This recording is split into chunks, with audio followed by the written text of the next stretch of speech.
comment tu peux prendre un but comme ça à ce moment-là du match et dans un match important des qualifs pour la Coupe du Monde face à une équipe qui a un point de plus que toi parce que tu as perdu de base le match chez eux, qui sont passés devant toi au classement, que tu fais le plus dur en menant 1-0 par Katoto juste avant la mi-temps, donc qui te permettait de repasser devant les Pays-Bas,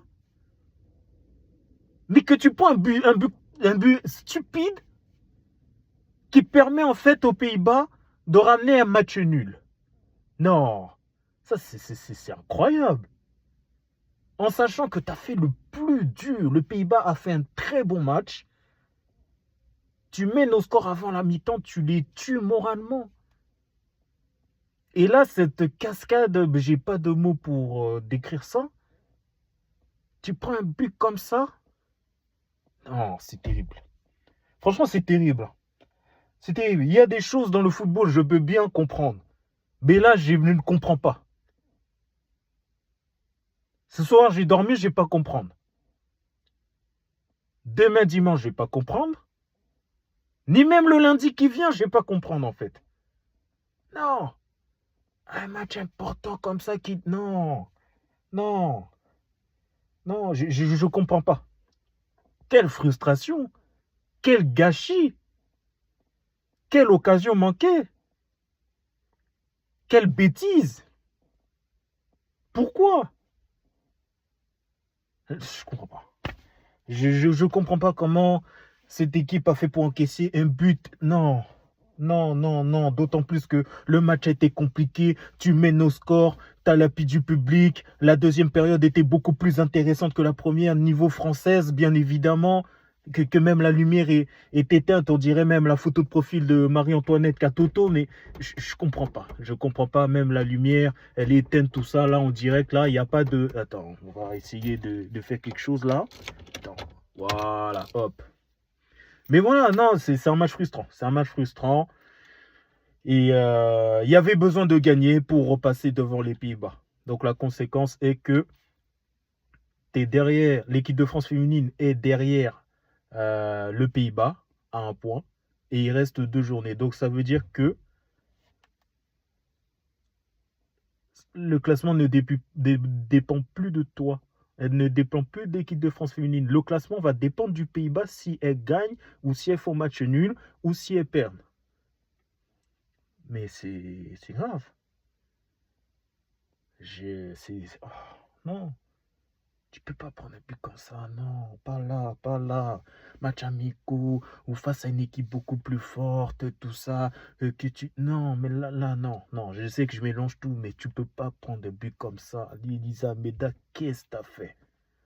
Qu'est-ce que tu as fait? Tu as récupéré la balle après, en t'attaquant bien évidemment, et qu'après la balle, malheureusement, non, j'ai même pas les mots pour décrire. Hein. Qu'après, il y a eu un centre où tu te dis, soit il y a Mbok qui la prend, soit Sambat, voire éventuellement Perrault qui sort. Rien de ces 3 situations n'est arrivé. L'attaquante, elle a mis la tête, but, lucarne, fort. Non, c'est frustrant. C'est même la chose que j'ai plus retenue du match que tout le match. Et même le but de Katoto, c'est un truc de fou. Clim. Non. Tu peux pas. Non, c'est frustrant. C'est très frustrant. D'autant plus que c'était la 100e sélection de Sakina Karchaoui qui a fait un match moyen, beaucoup de déchets techniques. Après, oui, il y a eu de la volonté dans ce qu'elle voulait faire. Voire même quand elle a été repositionnée après les changements au poste derrière gauche, elle a été meilleure. Elle a débordé comme Marcelo, comme elle a joué à l'époque arrière latéral gauche quand elle était à Montpellier et au Paris Saint-Germain. Mais là, elle a produit un match 5,5 sur 10 là. Une Sakina Karchaoui, on en attend beaucoup plus dans ce style de match. A contrario de la numéro 8, vous savez que je l'aime pas et on s'aime pas, qui a réalisé un match de capitana. Et je pense que si Mbok n'est pas là, donc suspendu ou blessé, bref, c'est à elle qu'il faut confier le brassard. Elle a réalisé un match de fou. Elle a réalisé un match de fou que même à un moment donné, elle a tiré. En même temps qu'il y a eu le but de Alvarez avec l'Atlético Madrid en finale de la Coupe du Roi contre Real Sociedad, pendant qu'Alvarez il a marqué, Gueye-Oro elle a frappé, sauf que la balle a fini sur la barre transversale. C'est dommage, parce que son match en termes techniques c'était bon, pressing c'était bon, même en première mi-temps, je me souviens qu'elle a fait un sauvetage important parce que sinon ça allait être chaud. Non, match propre de sa part. Il faut le reconnaître et c'est la vérité. Euh, on va parler bien évidemment de Marie-Antoinette Katoto qui a marqué son but. Franchement, ça fait plaisir. Je pense qu'elle avait besoin de ce but pour retrouver confiance. Bon, elle a été sortie, je crois, dans les 70e, 75e minutes. Je crois qu'elle était fatiguée, mais moi, perso, un match comme ça, je l'aurais laissé jusqu'à la 80, 85e. Parce que dès qu'elle est sortie, il n'y a, y a pas eu de joueuse dans la surface pour mettre un pied ou mettre la tête. Quand il y a eu des centres des deux côtés, que ce soit des Cascarino quand elle est entrée sur le terrain, que ce soit des Gianni quand elle a débordé sur son côté droit, que ce soit de Baltimore qui a fait un très gros match sur son côté gauche. Et voilà, ça a manqué ça manquait de joueuses devant dans la surface de réparation pour mettre une tête ou reprise de volée ou du tir, voilà. Et c'est là où c'est frustrant. C'est frustrant parce que c'est un match où les gens ils voyaient l'équipe de France mettre 2 buts, voire même 3 buts, euh, et procurer de la joie, quoi. Et en plus, c'est samedi soir, un petit kiff, on va voir un match de football, d'autant plus que je crois que c'était quand la dernière journée de Ligue 1 entre Auxerre et Nantes, il n'y a pas eu de but, donc la possibilité pour les gens de revenir à la Baie des Champs, voir un match où ils vont se régaler, quoi. Mais malheureusement, c'est pas ce qui s'est produit. C'est pas ce qui s'est produit. Donc, c'est très dommage. C'est très dommage parce que. Rejoignez le tournoi. Ah oui, il y a RMC, pardon. Ouais, non, c'est dommage parce qu'il y avait l'occasion de repartir de ce match avec une victoire, même dans la difficulté. Et c'est là où, pour une fois, je vais applaudir l'équipe du Pays-Bas qui nous a procuré un match costaud et qui a mis en difficulté l'équipe de France féminine.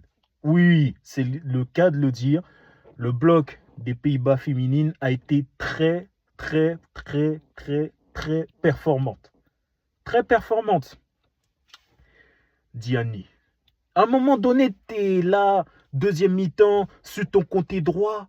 Mais accélère, accélère. Elle était un bout, quoi. Elle a voulu... à un moment donné, accélérer, après vouloir gesticuler. Non, fonce, fonce, fonce, fonce, et après tire. Tire. Le jour où Diani, elle sera rapide comme Mbappé à l'ancienne. Non, ce jour-là, hein, Diani, elle deviendra même la meilleure joueuse du monde. Mais c'est pas sa qualité première, la vitesse. Une Clara Matteo qui a quand même essayé sur son côté. Mais ça a été un peu limité. Ça a été un peu limité face au bloc du Pays-Bas. Et voilà, non, c'est tout ça pour vous dire que c'est dommage. C'est dommage que que ce match finisse en un partout. D'autant plus que l'équipe de France féminine a été très intéressante en seconde période, quoi. C'est très dommage. Même une Mbok qui a fait un match costaud également, capitaine, fort. Fort, non, c'est un débrief de frustration, mais même dans les vestiaires, elles vont être frustrées, même elles, dans le car, euh, elles vont être frustrées, chambre d'hôtel frustrée, Voilà, donc ça dépend pas d'elles, ça dépend du Pays-Bas maintenant, même si pour l'équipe de France féminine, comme tout le monde, il reste 2 matchs à jouer, donc il y aura un déplacement du côté de la Pologne, et dernière journée, réception de l'Irlande, tout en jouant et en espérant qu'elles vont gagner. mais qu'il faudra guetter ce que les Pays-Bas font. Putain, ah ouais, non, mais c'est la pire des situations. Et je pense que cette rencontre, ces deux confrontations, hein, où malheureusement ils n'ont pas gagné, vont servir pour pouvoir améliorer les choses.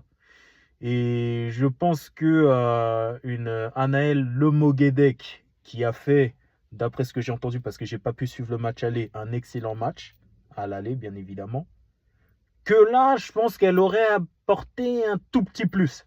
Et je pense que dans cette équipe de France féminine, mais ça ne restera que mon avis, le jour où il y aura une joueuse française, bien évidemment, qui sera jeune, technique, et qui créera des différences et qui sera une craquita, là, vous verrez que cette équipe de France va choquer encore plus des gens. Mais ce n'est pas le cas parce que j'ai l'impression que depuis l'Euro 2025, toutes les équipes connaissent l'équipe de France féminine. Et du coup, quand l'équipe de France féminine joue leur match, ça devient de plus en plus compliqué. Parce que même lors de la victoire face à la Pologne 4-1, ça a été dur. Jusqu'à l'expulsion de la Polonaise. Et auquel cas, ça a débouché à beaucoup d'espace de leur côté et que l'équipe de France féminine puisse jouer. Mais revenons sur ce match. Frustration. C'est le cas de le dire. J'aurais même pu le dire pendant 12 minutes, 13 minutes, 20 minutes. Bref, mais frustration. Dans un match comme ça, on attend beaucoup d'engagement, on attend beaucoup de tirs. Il n'y en a plus. Il y en a peu eu de tirs. Voilà. Il y a eu certes des passes, des actions, même des Katoto qui a fait des sombreros, et des lobes, tout ça. Bref, on voit que elle est brésilienne aussi, hein, elle a de la technique comme Zinedine Zidane. Bref, je sais que je m'étale, mais frustration, même à un moment donné, je crois que tu as une espèce de double contact de Baltimore en deuxième mi-temps, tac, petit pont, non, fort. Il y a de la technique. Franchement, cette équipe de France féminine, de ce que je vois pour l'instant, il y a de la technique. Il y a de belles passes. Il y a des beaux centres. Bon, les corners, c'est pas encore ça, mais je sais que ça va arriver. Mais il faut des buts. Il faut des buts et il faut créer des différences. Et là, je pense que lors du rassemblement de juin, il faudra amener un truc en plus. Parce que s'il n'y a pas ce petit truc en plus, de nouveau bien sûr, qui est apporté lors de ce prochain rassemblement, je sens que à l'avenir, il y aura des matchs où l'équipe de France féminine fera match nul. Voilà. Donc, sur ce, j'ai dit ce que je pensais. Donc là, c'est pour l'instant, l'équipe de France est deuxième en sachant que seule l'équipe première va directement en Coupe du Monde. Donc là, elles sont deuxième. Donc là, c'est provisoirement barrage. Donc qui dit barrage dit un peu plus de matchs. Hein, et ce qui fera chier pendant que de base, tu es là avec ton club, tout ça, tu viens en sélection. Allez, match de barrage, tout ça. Donc sous pression, non, c'est ce qu'il faut éviter. Donc on va prier pour que les Pays-Bas puissent faire un faux pas, que l'équipe de France féminine puisse gagner leurs 2 derniers matchs et qu'ils puissent passer devant et aller en Coupe du Monde au Brésil. Hein. Souvenez-vous, la Coupe du Monde est au Brésil, le plus beau pays de football. Hein. Donc j'espère que vous allez la jouer. Donc sur ce, merci à vous de m'avoir écouté. Ceux qui ont pu voir la vidéo, merci à vous. Même le nombre de vues, même s'il n'y a pas d'interaction, c'est pas grave. Je dis ce que je pense. Et voilà, donc frustré. Et j'espère que cette équipe ira en Coupe du Monde et qu'elles gagneront la Coupe du Monde. Hein. Pas participer, mais y gagner. Mais déjà, c'est qualifié pour la Coupe du Monde. Voilà, donc sur ce, merci et je vous dis à la prochaine. Ciao.